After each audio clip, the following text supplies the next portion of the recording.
Welcome to Liz McMullen Show, episode 78. My guest is Sarah Ettritch.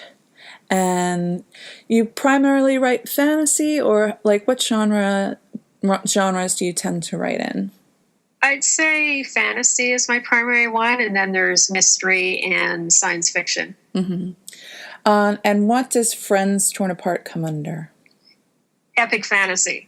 Epic fantasy. So can you tell us a little bit about the story before we discuss? Yeah, first of all, it's a serial, so I'm writing it in installments. So right now, the first installment is available, and each installment I'm going for 10 to 15,000 words, around that range. So the first installment is basically introducing two of the characters. Because it's epic fantasy, there'll be an ensemble cast, because it's pretty common in epic fantasy to have a group of characters. Mm-hmm. So the first story introduces Erin. She's the central character because events kind of swirl around her, and it's something that happens with her that kind of kicks off the serial. And it also introduces Princess Filmona. So I'll just read you the blurb to set it up. Okay. So when Princess Filmona of Daros is beset by assassins, her best friend Erin Filer steps in and saves her. But Erin's brave act reveals her true nature. She's a beastmaster, a heathen cursed by 7 gods and condemned by the holy texts. Princess Filmona can't believe that one of the few people she trusts kept such an explosive secret from her. She's torn between the holy text teachings and the woman she considers a sister. The king banishes Erin from the royal province, or so he tells the princess. Will Erin make it across the provincial border? Will the two friends see each other again? Dun, dun, dun. Yeah. Find out at 6. So, So one of the things, of course, what kind of big cat was it that made an appearance? Saber-toothed cat named Zevang. Okay, Saber-tooth. I was trying to picture it in my head. So when they called her the Beastmaster, I thought of I think it was a 1980s film. Did you ever see that one? I haven't. For me, my main exposure to Beastmasters is in video games. Oh, like what games?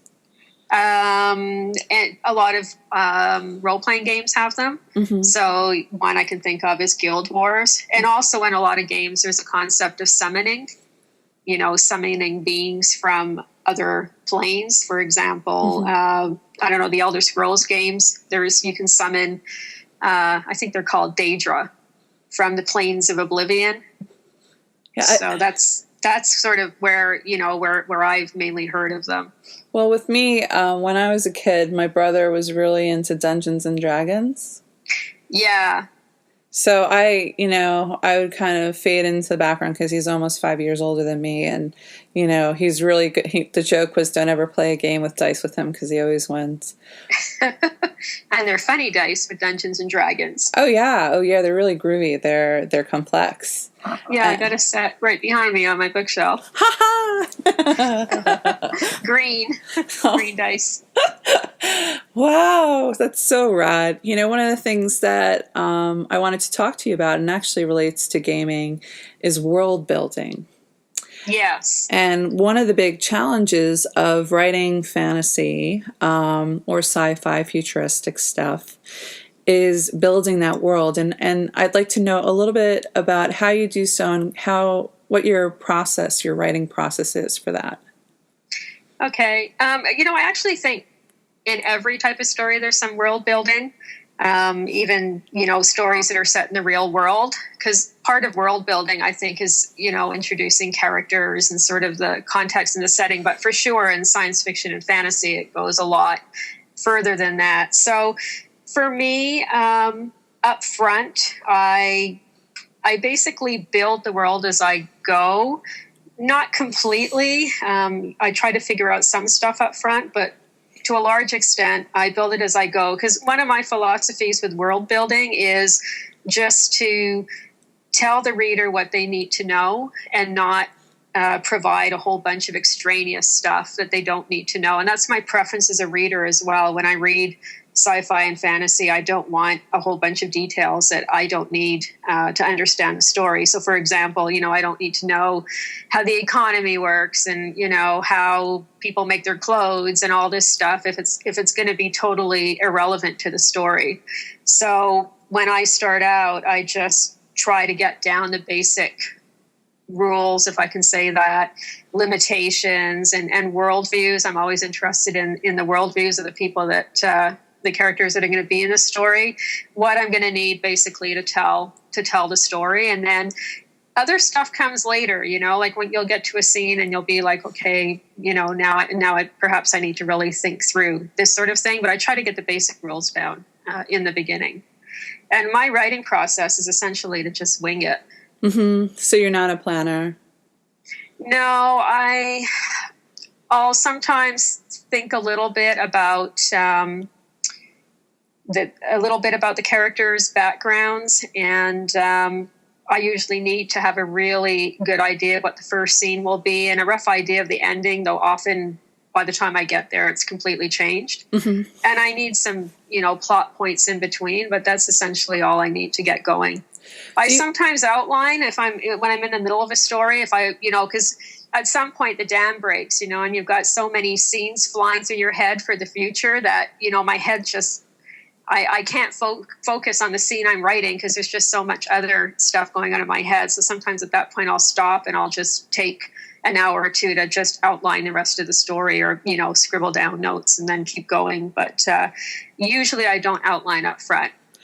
Sometimes I do, but not all the time. I've heard from some folks who don't outline ahead of time that when they get into the editing process, they get more structured.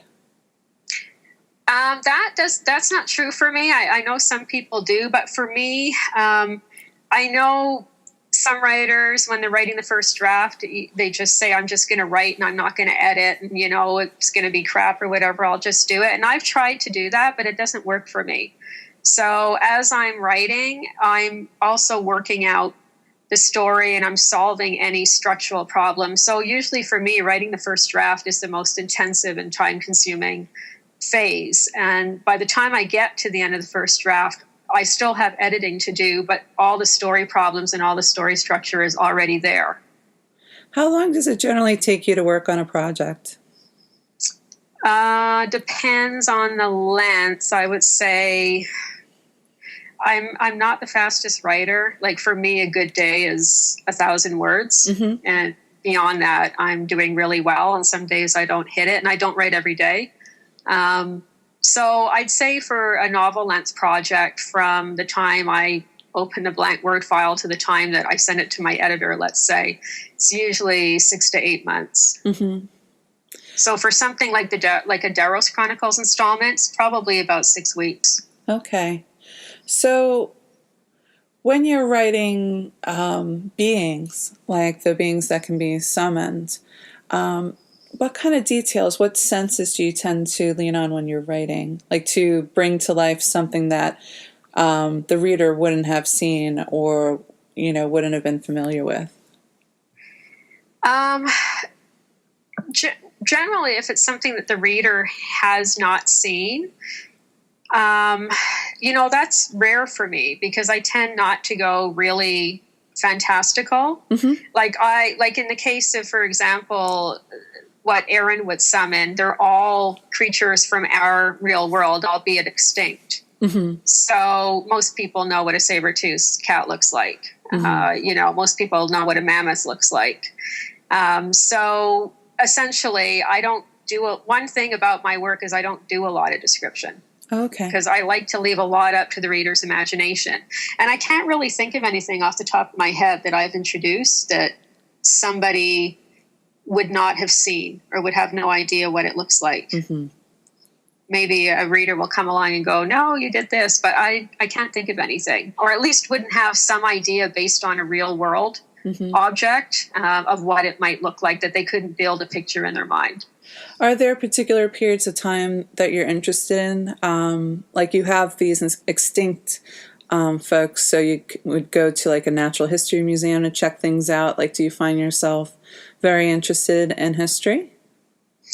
Yeah, some history. Actually, most of the time, I would say that natural history probably isn't one of my interests. But when I was thinking about what type of creatures I wanted her to summon, I mean, I could have had her summon dragons and, mythical creatures, but I wanted to go real world, but at the same time, creatures that we, that are no longer here, that we can't go to a zoo or, whatever and look at.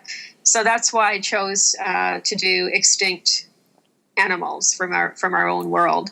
It wasn't really based on an interest that I already have. Well, when I started the story, I didn't predict what the big secret is. And I'm a part of the Writing Academy, and I'm a TA, and in a few of the classes that I've been on, one of them in particular was talking about like everybody has a secret. There's something that they hold dear, and if it comes out, it has like an impact on the plot and on the person's character arc. And so when I was reading yours, and I was like, the secret. Yeah, the secret came out. She's really got two secrets. I don't know if you guessed what the other one would be. Well, I mean, I don't want to tip our hands or anything like that, but yeah, it's not tip our hands. No, I'm a big fan of not spoiling anything because I love surprises. I hate movie trailers. I'll turn them off. I'll like turn down the volume and avert my eyes. Like I don't want to have any of the surprises ruined for me by somebody telling me so. And there's a few radio shows that I've listened to, and I can't listen to them until after I've read the story because it is replete with spoilers, which is still fun to talk about the structure of the story. But for the sake of my shows, I prefer not to. I want them to get curious enough to buy the books themselves. Yeah, I agree. I hate spoilers too, but there are some people who don't mind them. And I read an article not too long ago where it said that, I don't know what, somebody did a poll or a study, and a lot of readers said that, spoilers don't bother them. But as a reader, it would really bother me. I don't like to be told stuff in advance. Mm-hmm. So as an aside, as a writer, maybe you've experienced this. I mean, one of the things I really hate is when people include spoilers in reviews. Yes. I don't understand why they do that. And I'm talking with my reader hat on. Obviously, I don't like it when people do it for my books because people have done it for my books. But as a reader, I just find it inconsiderate. I just don't understand why people do that. I mean, the thing is that you can talk about a story with broad strokes that would never give away the secrets. And I guess I love discovery. I love suspension of disbelief. I like being drawn through and not being able to sleep at night because something's so awesome. And if somebody kind of gives, tips the hand and lets me know, I don't enjoy that. I want the surprises. I want to watch the story as was crafted by an author. And for that reason, I shape my shows that way so that my listeners can be interested in something but not have it already spelt out for them. Yeah, and I mean, part of reading is what's going to happen on the next page, like it's curiosity that's driving you forward. So if somebody's already spoiled a surprise for you, that really takes away from the reading experience. So if I can do a public service message here, for reviewers out there, I know most reviewers probably don't do this, but if you review a book, please don't put spoilers in there. I've read authors freaking out because they have a review on their book and it's a murder mystery and somebody identifies the murderer in the review, and you just go, why would somebody do that? Facepalm. Why? I mean, honestly, who would do that? Who wouldn't know that that's a really inconsiderate thing to do, But it happens all the time. So if you're a reviewer, I know 99% of you wouldn't do this, but for the 1% that think it's smart or something, please stop doing that because it really ruins the experience for other readers. Because you don't even know you're there. You don't even know you're walking into the boudoir, into the area that is. I know. And then you can't put it back. You can't pretend you didn't see it, it can't be unseen. Exactly. So I'm going to segue into the second book that I wanted to talk about. since it's in the first chapter, so it's not a spoiler, but I was fascinated by not only how you kind of took us back in time, but how Pam seemed to be like the type that got taken advantage of a lot in New Age stores, which can happen. Stuff's expensive, but it's alluring, and I love going into those stores. They smell fantastic. I worked in a New Age bookstore when I was just out of college. But I was like, she's being taken for a ride. Robin's right. And then all of a sudden, dun, dun, dun. Yeah, you're not spoiling anything because it's actually in the book blurb. It is. Yeah. It's, it's not a spoiler, but it's really cool. And I felt like it was a very auspicious moment for Margaret, like, as she's feeling nauseous and unexcited about the proposal of the poor sweet man in front of her. Yeah. And then all of a sudden, boom. I was like... Go ahead. No, you go ahead. Oh, I was just going to say, she didn't realize she was being rescued. No.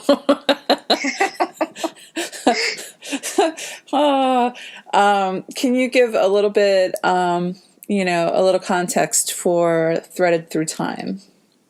Yeah, Threaded Through Time's a time travel fantasy, and basically it's about two couples.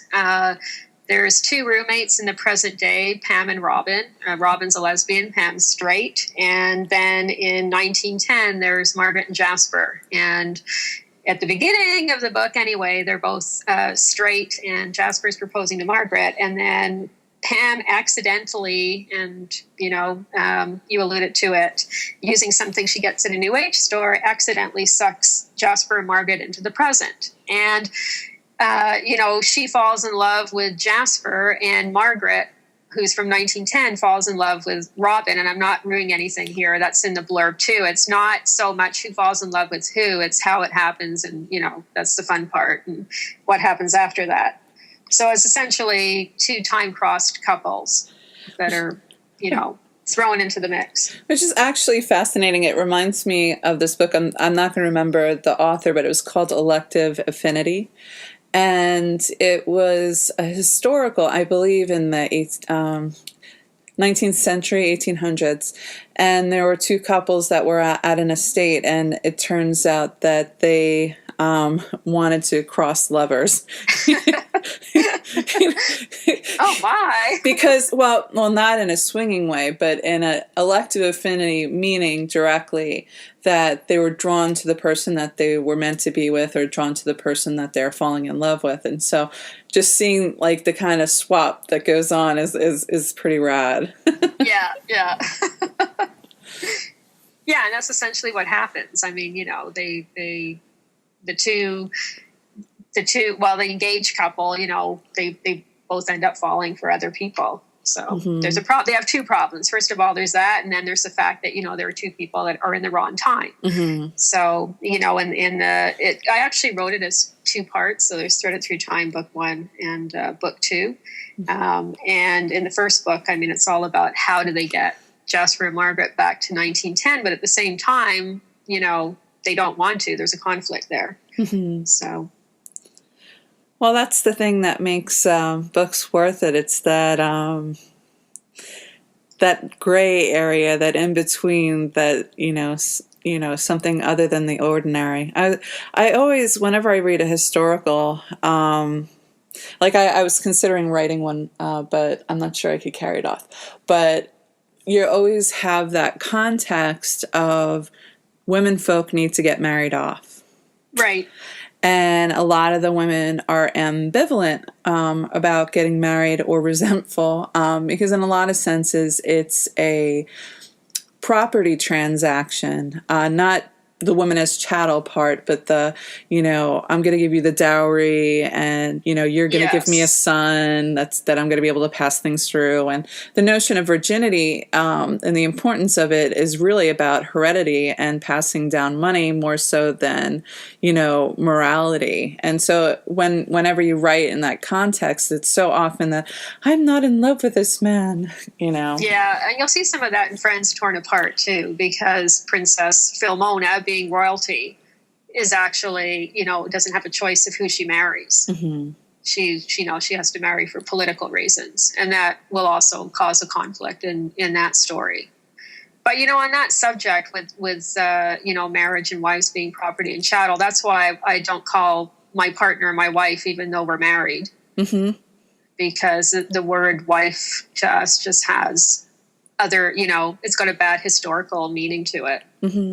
So we decided not to use it. What other people want to call their legally married spouse or whatever is fine, and I follow their lead. If they call their same-sex spouse their wife, I'm happy to do that. But between us, we just won't do it. Well, I think that one of the beauties of being outside of the main culture, not as a counterculture, but almost parallel, is that we get to choose our own mores, our own culture, and decide, how to negotiate power within a relationship, and, whose role is what. It's not as clear cut as, oh, this is women's work, this is men's work. And so we get to kind of create our own families and create our own realities, which is what our straight brethren don't get a chance to do. They may be able to bulk the system, but there's a lot more freedom, I believe, when you're queer. I think there is, yeah, for sure. At the same time, it's too bad that, there wasn't another way to get rights without introducing marriage into the queer community. Yeah. Yeah, a friend of mine had asked me, because I'm civil unionized, and now marriage is legal in a lot of places, and they're like, oh, are you going to get married? I was like, well, what's the point? I've already done the ceremony. I've already have a piece of paper that, states our legal standing with each other. I don't see a point in doing it again. And I don't negate those who that's something that they're desirous of. But even before we had a ceremony, I was like, it didn't make me any more married. Yeah, exactly. It's not the paper that makes you, makes a relationship special or committed. So, yeah, I totally agree. But today we don't have a choice. Like, in an ideal world, you wouldn't have to get married to get the same sorts of rights that romantic couples get. I personally think marriage is an outdated concept at this point, but you don't have a choice because it's still used in society. It's still an institution in society, and it's the only way that you can get certain rights, and it's the only way that you can have those rights respected. So right now you can't go against the flow. It's too strong, but I'm hoping long after I've gone, and I expect this actually, that at some point it'll be replaced with something that's a little more practical. Mm-hmm. So I was wondering, what are some of the things that you hope readers take away from the stories that you write? I don't really dictate that because, and I don't really have any expectations, because one of the things that I've learned is every reader makes a story, her own story or his own story. And so when I write, I'm not writing thinking, I want the reader to get this message or feel this way or think about this or whatever. Though I did kind of make an exception for that in one of my books, as I actually asked readers to answer a poll about a couple of things in the book, but that was more for my own curiosity. But I don't know. I don't think as a writer, I don't really think about that because I have no control over it. And I've learned from, the feedback I get and the emails that I get that people will take away from a story whatever's right for them to take away from the story. And sometimes it's stuff I never would have thought of. I mean, it never would have crossed my mind. So I don't really have anything in mind. For me, when I write, it's not so much of a takeaway, but I put a lot of my values in the stories that I write. And one of the things that I value very deeply is friendship. Mm-hmm. And collegiality and teamwork. And I find no matter what I am writing, those elements to get in there. And, for the adventure and If I Die Before I Wake, it's the friends that bonds together amongst other little helpers to save the day. And I like that it isn't just one, amazing heroine making things happen. It's really teamwork, and I like to do that in my stories. Yeah, I think cooperation is good. I actually, when I was in Seja, which is in Quebec, it's a sort of a phase between high school and university. I took a Cooperative Games gym course, and the whole point of that course was there's no competition. You have to cooperate to achieve goals, and it was amazing how it changed the entire sort of atmosphere of sport for the purposes of that class. No, I like that. I like working as a team. I liked sports because I liked working as a team, especially when I played rugby more so than when I was swimming. 'Cause swimming's a little more solitary, but you're still a part of a group. But yeah, I like that.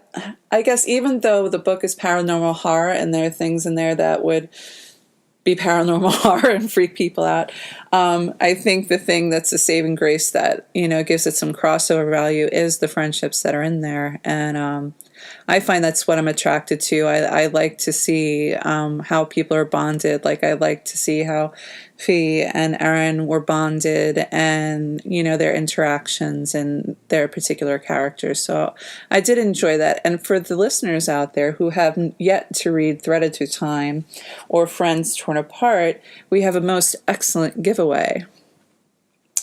Where Sarah is going to be giving away the ebook for each. So there'll be 2 winners.